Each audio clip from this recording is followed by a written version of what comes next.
What's going on, everybody? It's Neil from 2AF. Weird things about the gun industry, part 12. So from September 94 to September 2004, there was an assault weapons ban all across the country. And that law, it did several things to the guns that you were able to buy. But right now, we're just going to be talking about the magazines. So there was a capacity ban.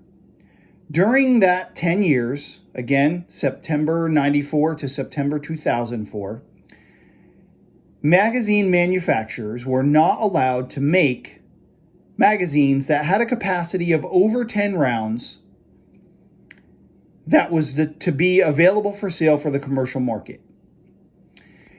They were allowed to make them for military, government, law enforcement, and export, so they were allowed to make them. And if they made them, they had to have a stamp like this on them. And not only did they have to have this stamp, they had to have a date stamp as well.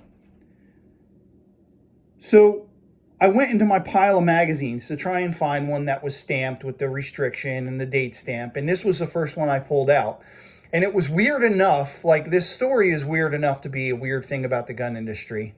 But then the first mag I pulled out, remember, September 1994 to September 2004.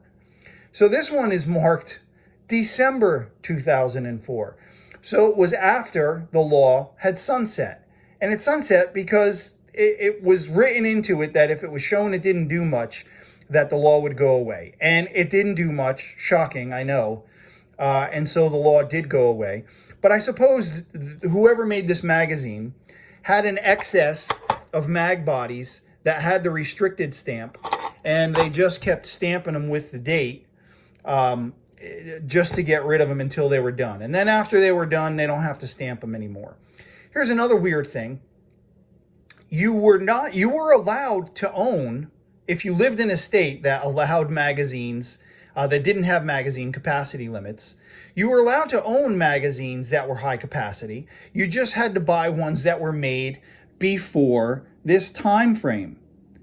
And so the magazines that were made before this time frame, they were either stamped with a date that was before September 1994, or they weren't stamped at all.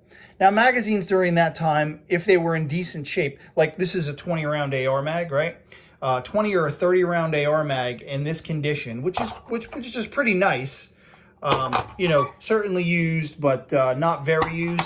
I mean, this magazine probably would have gone for like 40 bucks.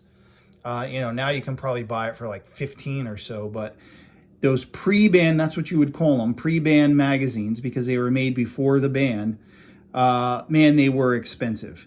Some of the mags that are expensive now, like, an HK magazine or like a SIG magazine, I mean, those mags were over $100. High capacity Glock magazines, $100, right?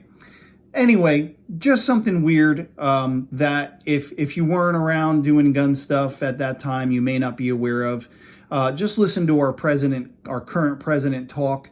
He brings it up about every other day that he was part of this assault weapons ban, like it was something to be proud of. But holy smokes, it didn't do a single thing.